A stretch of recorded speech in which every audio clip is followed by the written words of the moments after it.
Welcome to today's program, The Battle for Israel's Soul, with Isabel Kershner and Sarah Breger. Isabel Kershner is a correspondent for the New York Times in Jerusalem, covering both Israeli and Palestinian politics and society.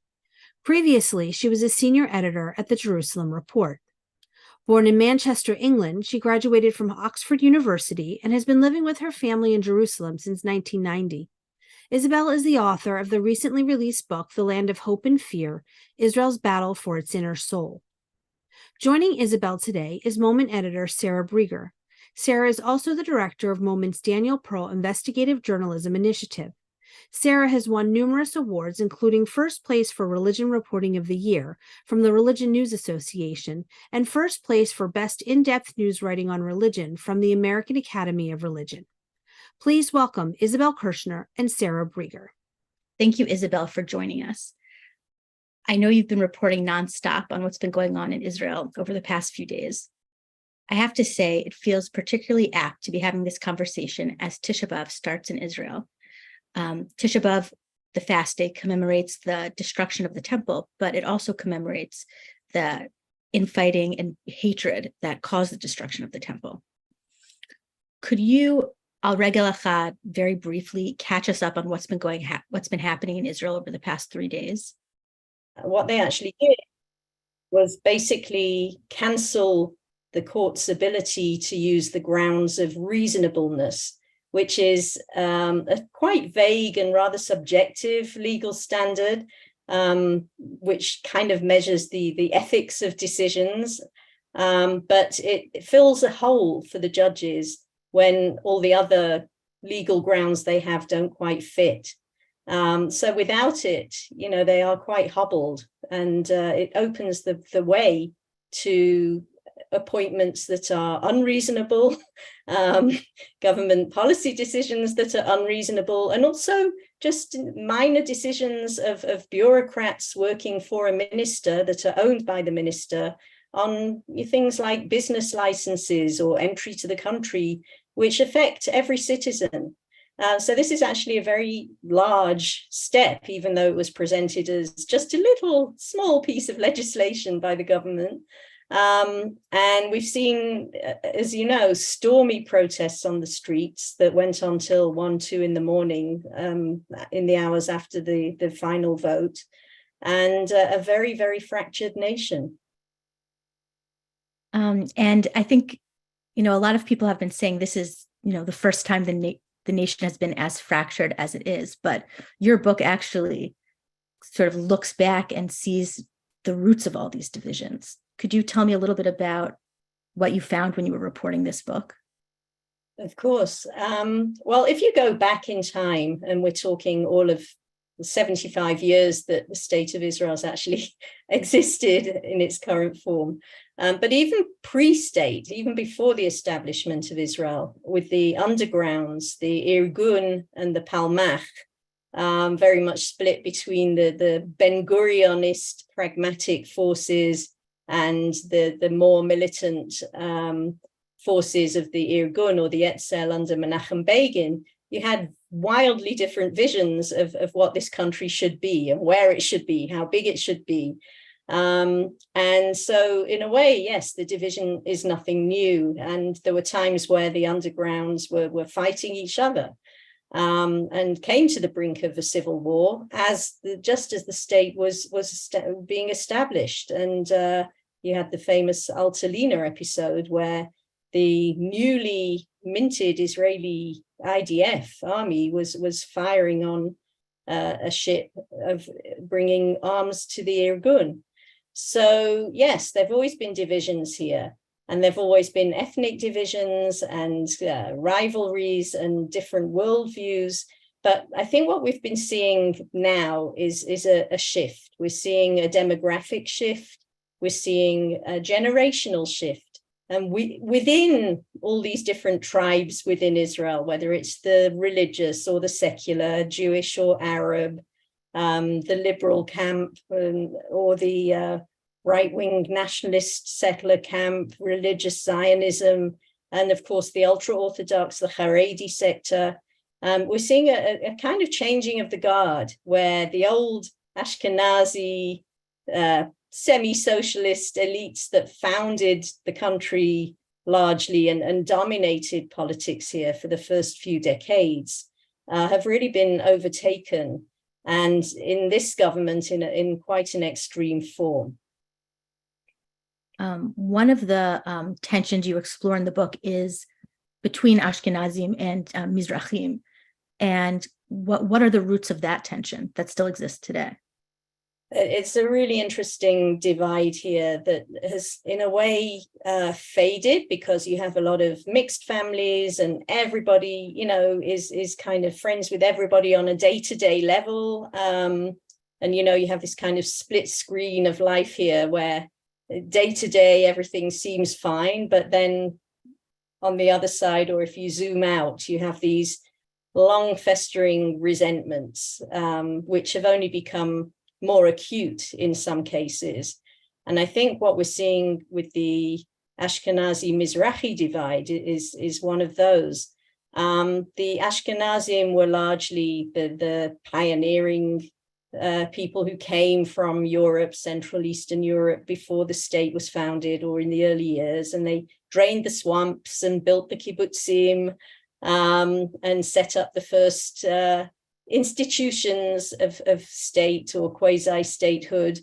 And the Mizrahim were largely the Jews from the Arabic-speaking countries and the Islamic world who came in the early 50s and through the 50s in waves, huge waves, and doubled the number of the Jewish population here at a time where Israel needed population. And that was a great national goal, to actually bring in the ingathering of the exiles, etc. But many of the Mizrahim were coming from less developed countries. They had to leave their property behind.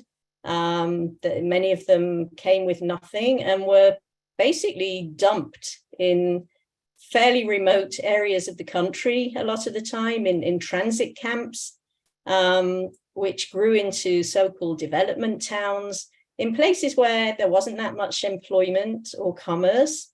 They were sometimes employed by the local kibbutzim, and a very underdog feeling of a sentiment of resentment grew up, which the younger generations, even though they're much more educated and mobile, still carry with them to a large extent. And the way people vote here is almost tribal, so you had Menachem Begin coming to power at the end of the 70s and overturning those years of the labor socialism rule, riding in on a wave of huge resentment, fueled to a large part by the Mizrahim. And many of them have stuck with the Likud party to this day.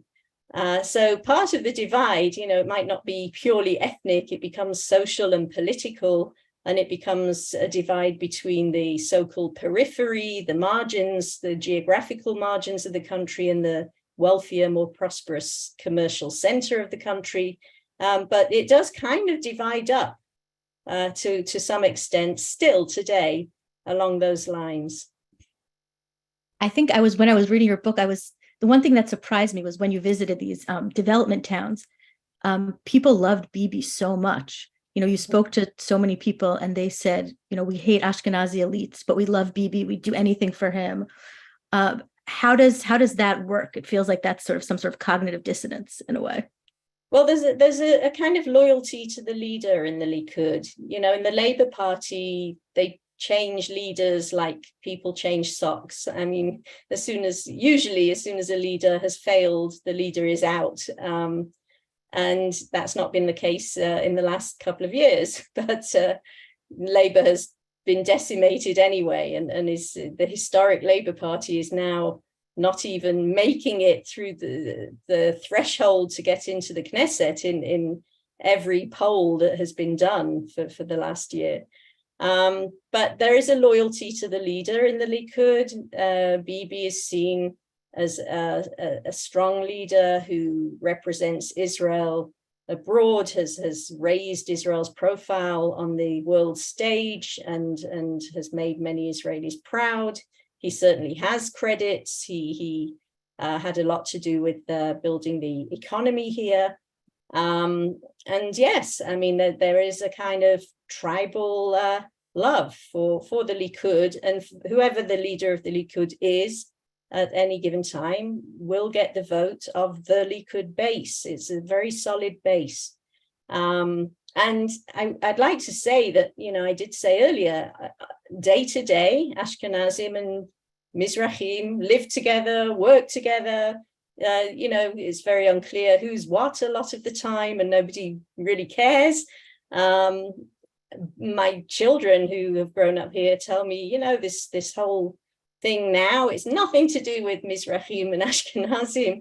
And yet, whenever we come to an election time here, you see what is known here as the ethnic demon, so-called ethnic demon, coming out again, which is the politicians' cynical use of this ethnic divide in order to keep the base loyal.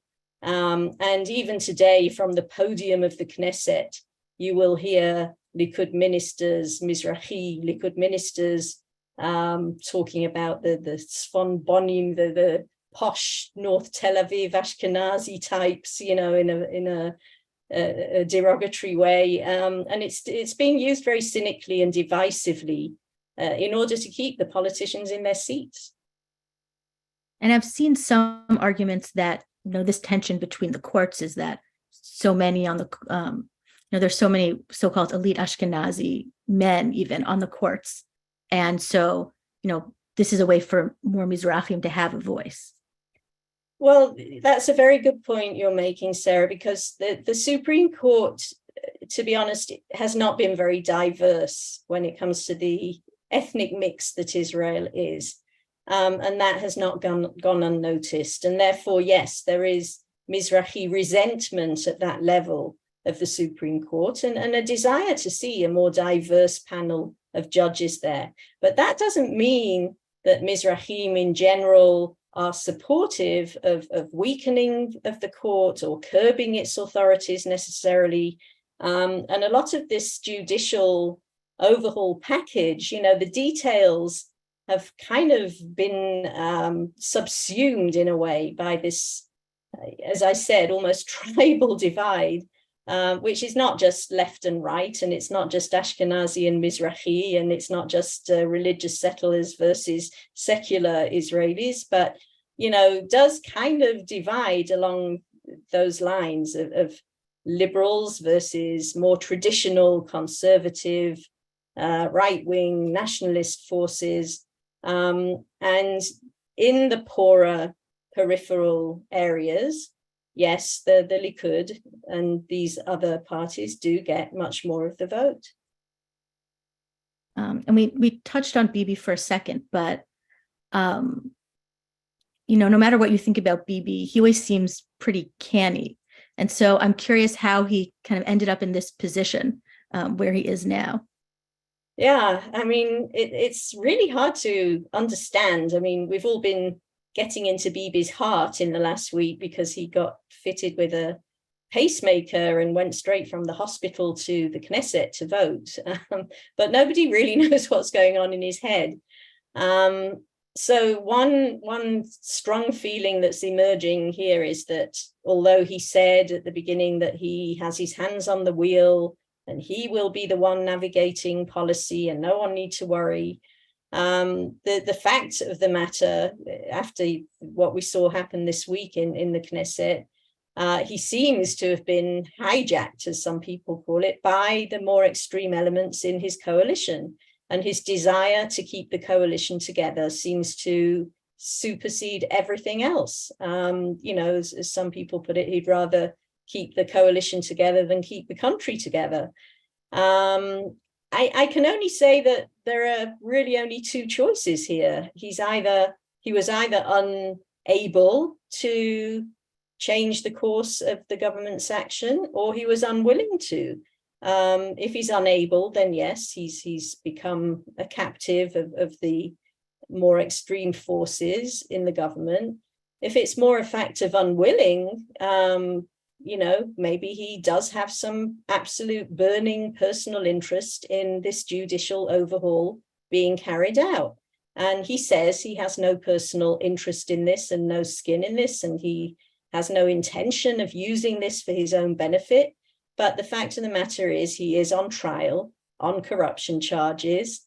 He was not supposed to be dealing with the judicial overhaul. That was part of the conflict of interest agreement he came to with the courts. And there are ways that the Attorney General has now been basically saying there are ways that this judicial overhaul can help him, and it puts him in a conflict of interest. I mean, if we just take one example, the law that was passed this week, which means that the court can't strike down appointments made by the government on the grounds of them being unreasonable, means that the Attorney General could find herself being fired. Now, again, Netanyahu has said that's not his intention, but often things he says are not his intention have ended up happening in the last few months. If the Attorney General is fired and replaced with a more sympathetic, loyal person, we might find that the trial has gone away, that there's been a decision to re-examine all the materials or to come to some comfortable plea arrangement with Netanyahu, which allows him to, ends the prosecution, but still allows him to remain in public life. These are potential outcomes. But it does seem, meanwhile, the economy is in trouble. People have sort of stopped trusting Bibi in terms of, when he said, to Moody's, the economy will be fine. He sort of lost some of this as international trust that existed. Yeah, I mean, the markets abroad and investors abroad are looking at Israel and seeing hundreds of thousands of people on the streets and a government just going head on a collision course, and are just saying, whoa, just the uncertainty is a risk. So I wouldn't say the economy is in trouble at this point. Macro, it's a strong economy, and nobody's starving here. But we are seeing a sharp drop in investment from abroad into the high-tech industry, which is the engine of the Israeli economy. The cost of living here just is ridiculous and just keeps going up. You wouldn't believe how much I pay to just go and buy some in-season summer fruit at my local shops. We're talking about nearly $100 to come home with a bit of fruit. It's really ridiculous. And the feeling is that the government is just not dealing with any of this, that this is a government that doesn't care enough about the actual concerns of the citizens, and is much more involved in ideological and power play. Your book talks a little about one of the reasons why maybe these internal tensions have come more to the fore is because Israel's not as worried about their external enemies. Can that change now? I mean, you have reservists refusing to, report for duty, the Air Force pilots talking about not coming. Yeah, this is a huge concern here. I mean, I think if you look 75 years back and the difference between then and now, Israel was divided. It was always divided. There was never one Israel. People had competing worldviews and aspirations, and there was never one consensus, which is why we never managed to get a constitution together, a formal constitution. But there was a purpose, a common purpose in the early years of the state. And that purpose was to build the country and to defend it against its outside enemies. Now, here we are, thank God, in 2023, and the country is built. The country is largely built. It's a prosperous, strong, amazing country, a miracle. And the outside enemies, there's a feeling here that threat is less existential. We have relations with many of the Arab countries. Iran obviously is still the big threat, but I think people are, feeling it's less existential. But what is a massive threat is the potential implosion of the model of the so-called People's Army here, the IDF. And what we're seeing now is a huge threat to the cohesion of the army, which plays such a huge role in not only the security of the country, but also in the social life of the country. And the reservists, they're volunteers. They're not obliged to show up into their 40s and even their 50s for reserve duty. They do it and have done it up to now out of, a feeling of mission and identification and love of the country. But they are now saying, many of them, I mean, we're not talking all by any means, but several thousand have declared that they feel that the contract with the state, as they put it, has been broken. They're not prepared to serve for a less democratic government. They're also, it's not just a matter of conscience. There are pilots and special forces units and people who are actually worried that if you have a less democratic Israel and a defanged Supreme Court, that they will be exposed to international prosecution. And the big fear now is that this polarization and the bitter political discourse could actually start to seep into the ranks of the standing army.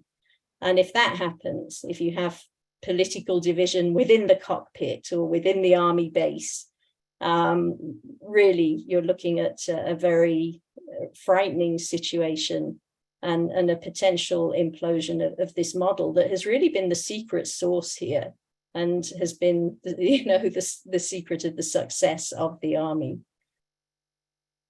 You mentioned, Israel being a country that, has been built already.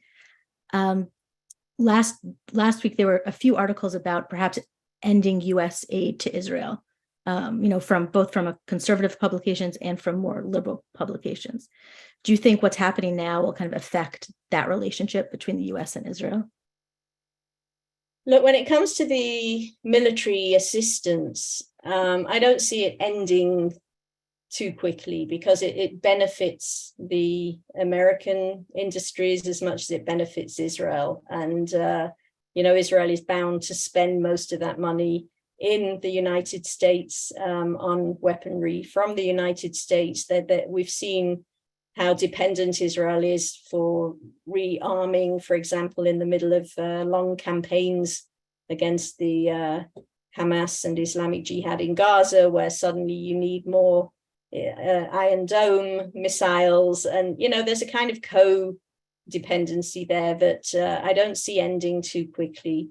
But when we talk about the relationship, that's based so far on shared values and democracy and a kind of respect for each other, I think, we are in trouble. I mean, we're seeing on both sides much more polarization, and we're seeing Netanyahu, who's now more than 6 months in office, not having been invited to the White House. I mean, there is clearly open tension here. Now, when it comes to Israel needing to, at some point, deal with Iran, it cannot do that without the United States. It can't deal with Iran's nuclear program in any major way militarily without the United States. And when it comes to peace, when it comes to normalizing ties with Saudi Arabia, which is a goal of both Netanyahu and President Biden, that can't be done without the United States either. The Saudis are much more interested in what they can get from the United States for doing that than what Israel can give them. And so it is a very crucial relationship. We're still told that it's ironclad and isn't going anywhere at the national security level and intelligence sharing level and, all those things that count right now. But in terms of sentiment, and you just see what's happening within the Democratic Party on your side too, that there's definitely an erosion. and for American Jews, who are also split on what's going on here, and are such an important backbone of support for Israel. It's not a good situation. Are these things being discussed internally among Israelis, or are they really focused on kind of the here and now of what's going on? Very focused on what's going on here. The government itself, many of the elements of it, the main parties in it, are very parochial, even by Israeli standards, very sectoral, very involved in their own constituencies and what they can get for their own communities. Certainly when we're talking about the Haredi parties, and also when we're talking about religious Zionism, which is very focused on settlement and the future of the West Bank, or Judea and Samaria, as they would refer to it. And you've even had some Israeli ministers basically telling President Biden to mind his own business. I mean, that's been the level of the discourse from the government. I mean, of course, not entirely. And you still have Netanyahu saying everything's fine, everything will be okay, the relationship's solid. Down at street level, Israelis are very keen to get included in the visa waiver program, that's for sure. I mean, that would delight many Israelis. But when it comes to the relationship and the Jewish diaspora, there's very little awareness and very little discussion. And that's unfortunate. In terms of the left wing in Israel, your book, at some parts, seemed like a little bit of an elegy to this sort of left secular Israelis who built the country. But I'm curious if you think there's been a sort of resurrection, or maybe just a reinvigoration, over the past 7 months with these protests. So first of all, yes, the actual left has dwindled to the point where it maybe counts for 5% of the electorate here.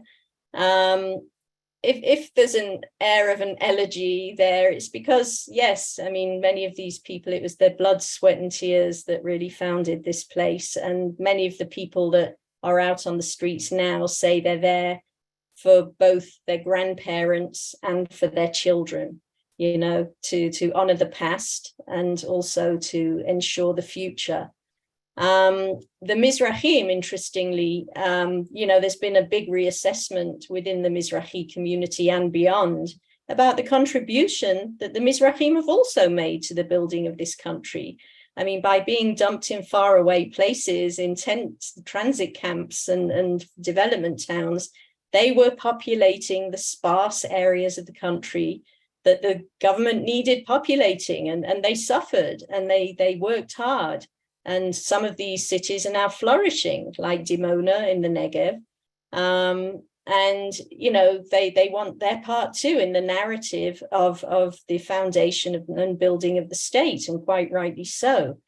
But yes, if you look at who's out on the streets today, much of the left was very disappointed by the Second Intifada, was decimated really by all the suicide bombings of the Second Intifada. The peace camp was almost wiped out and has not really recovered, in part because, the other side of the lines on the Palestinian side, there's so much division and violence as well, that, the prospect of peace has just been pushed further and further down the agenda. So you see a lot of Israelis have shifted to the center, as we call it, the amorphous center. They're kind of center left or center or center soft right. But I think what we're seeing out on the streets is you can't really divide it as a left or right thing. It's liberals, Israelis who want to honor the values of the Declaration of Independence, the values on which the state was founded, of equality and equal opportunity and liberalism, and to have an open and pluralistic society and a strong Supreme Court in a country that has no other real check on government power because we lack a formal constitution, because we have one House of Parliament, because we don't have a federal system or even a constituency-based system. All we have is the Supreme Court to protect citizens' rights and minority rights. So the people out on the streets are those people who want to defend that against a government that apparently wants more power in the hands of the elected representatives of government and less power in the hands of unelected judges.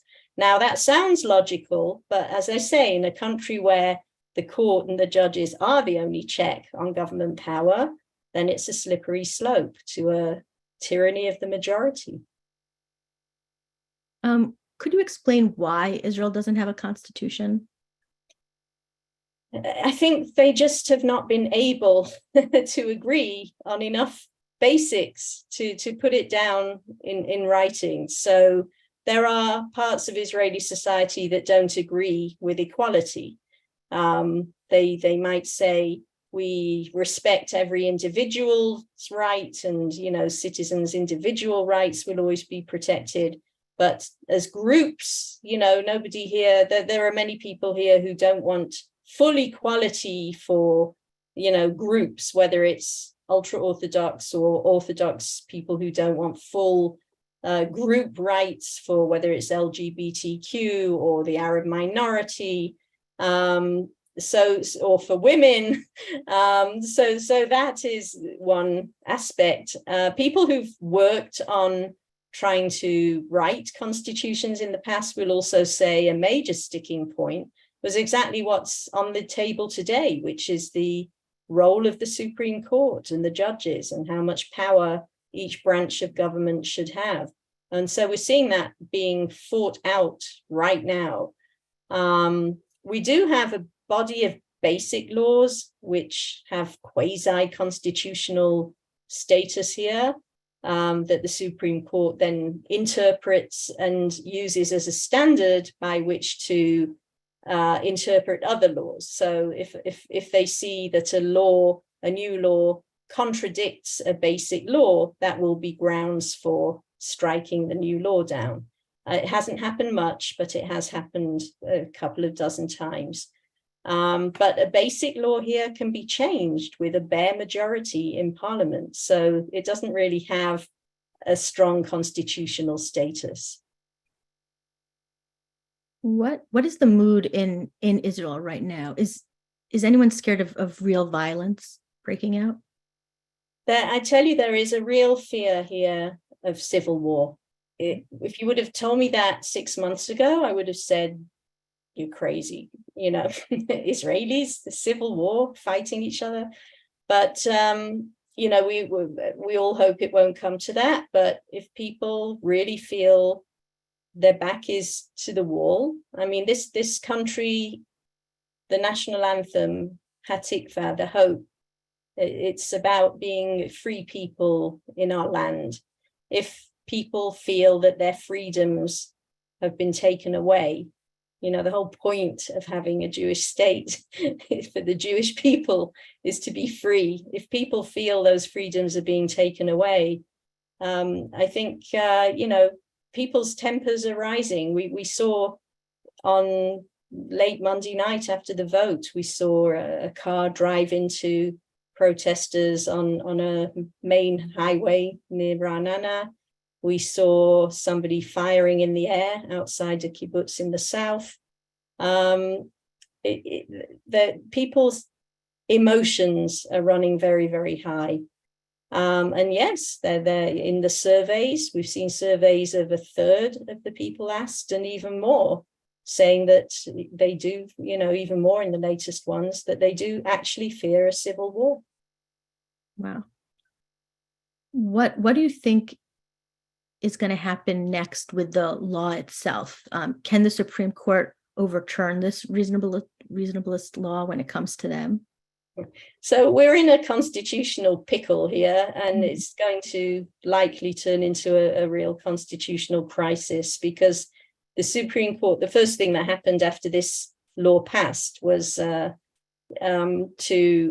petitions were taken to the Supreme Court by opposition parties, activists, quality of government, NGOs, and asking the court to rule on the legality of this new amendment. Now, you're asking the Supreme Court to rule on a law which is about not having the Supreme Court intervene in government decisions. So it's actually a very topsy-turvy situation, but the court has apparently accepted taking on the case. It will take time. These things can take months. And at the end of the day, if the court does find grounds, whether it's using the reasonability clause that they're now not supposed to use, or whether they find a different grounds of whether it's conflict of interest or whatever it is, and do strike down this law, then we really are in a constitutional crisis, because the government will have to decide if it is going to obey the rule of law or not. And every institution here will have to decide whether they are going to obey the rule of law or not. And it just shows how far we've come, because, and why I say it's not necessarily a matter of left and right, because Menachem Begin was very much a stickler for the rule of law and for the supremacy of the law. And now we're in a situation where we have a government that wants to curb that supremacy and overturn it. I'm going to there are a bunch of questions, and I'm going to take them in a minute, but I wanted to ask you one question, kind of a more personal one. You occupy an interesting space in that, you're a foreign correspondent reporting for a foreign newspaper, but you're also a stakeholder in the country. You raised your family here. How do you navigate between those two tensions? I like that you called it interesting. It is. Interesting it is. And sometimes stressful, but it's actually a wonderful place to be, because I love living in this country. I am a stakeholder. I have brought up my family here. And I think it works for me, having both the kind of insider looking out and having that slightly outsider view also looking in. So I feel that, it does help me. I don't find myself too often in any great conflict, because at the end of the day, journalism is a profession. And whether you're working for a local newspaper or website or a foreign one, journalism is journalism. You're telling a story. You're trying to be as accurate and intellectually honest and as fair as you can be. And in a way, that it doesn't really matter. I mean, obviously, you can be an American writing for an American paper, and you would have your own, political views and opinions, but you would be working in journalism under the rules of journalism. So I kind of do the same thing. Thank you. There are a few questions about the Israel Supreme Court, how its members are selected, and then if there are any checks on it. So, yeah, I mean, everything in Israel is very different to the States, and the Supreme Court is one of those things. At the moment, we have a panel, which is the Judges Selection Committee. It's a committee that selects the judges, which is made up right now of 9 members. And there's a kind of balance there between political representatives, legal professionals like bar association members, and justices from the Supreme Court. And you need a kind of supermajority there to select a Supreme Court judge. And the way it is now, there's a kind of balance between the Supreme Court representatives and the political representatives. So they have to come to some kind of, they can veto each other's choices, or they can come to some kind of consensus, which is generally what they do. What the government wants to do now is to basically give representatives of the government an automatic majority on that committee, which would essentially politicize the selection of judges. Now, obviously, you can argue, well, governments change, we have elections here. We hope we continue to have elections here. But it definitely is a politicization of the process. And that is what people are very, very concerned about who are opposing this. Now, the piece of legislation, because this overhaul package is a package, and what we saw passed this week was just one first piece of it. But when the Knesset comes back from its summer recess in October, Acharei Chagim, after the Chagim, that could be back on the table, even though Netanyahu's said that, we'll find a softer formula and we'll try and come to agreements in this time and find a broader consensus. But at the bottom line, what this government is trying to do is to increase its say in who gets to be a judge. Didn't Ben-Gvir say something like, this was just an appetizer, the salad bar is open? Salad bar is open. He said that the law that passed this week, first he described it as the salatim, when they put out the mezeh of the hummus and tahina and the coleslaw and the appetizers. And then, yes, he tweeted after Shabbat, Shavua Tov, the salad bar is open, which didn't go down well with opponents of the judicial reform, which is most of the country. The government is very determined to carry on with the next course. There's one question about, is one of the goals of the law to create kind of a Torah law? One person, said how Rothman, really wants to create a Torah law. Look, there are parties within the government that would like Israel to be a theocracy. And in fact, I think most parties within this government, not the Likud, but religious Zionism, certainly elements in it, there are elements who are more democratic, but some elements who would like this to be a theocracy.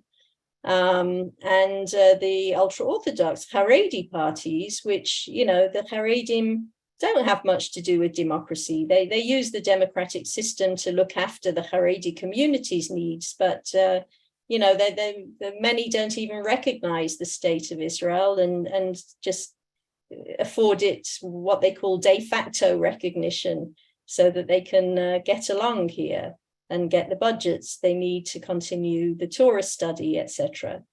Now we're seeing a specific law that will be tabled in the fall that the Haredi parties are championing, which is actually a law that would, a basic law that would make Torah study, like yeshiva study, equal to army service, so that any Haredi youths and adults engaged in full-time Torah study, it would be considered a contribution to the state that is equal in value to serving in the IDF in terms of status and presumably in benefits too. Now, many people will tell you, Torah study is very nice and a Jewish country should have Torah students in it. But every Haredi who wants to engage full-time in Torah study, and I'm sorry, but sitting and studying Torah is not the same as doing 3 years of combat duty or being on the front line in the next war in Gaza. So this is coming up after the recess, and along with the new military draft law, which is supposed to formalize the large wholesale exemptions that yeshiva students get from obligatory army service. And if we think that the anger we've seen on the streets this week, maybe that's just the appetizer, because there's going to be huge outrage once those laws are tabled and going through the Knesset. Yeah, I think, people will lose their minds. So what percentage of the country do you think supports the overhaul?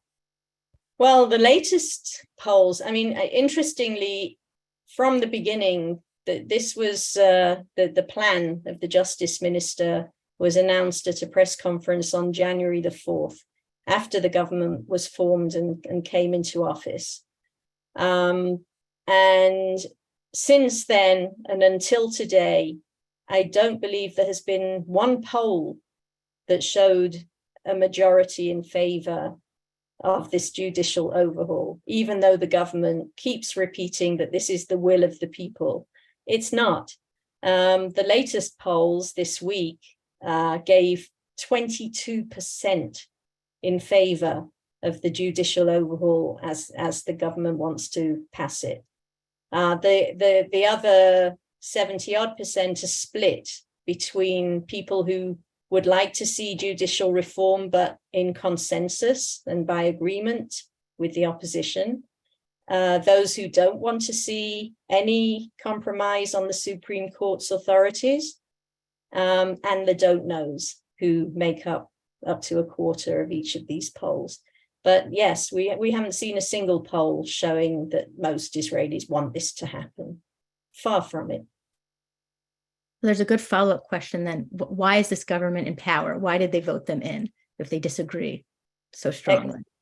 Well, first of all, the campaign, the Likud campaign, which I followed to write about, judicial reform was kind of tangential. It was mentioned in passing by Netanyahu as, on a list of things that he would do.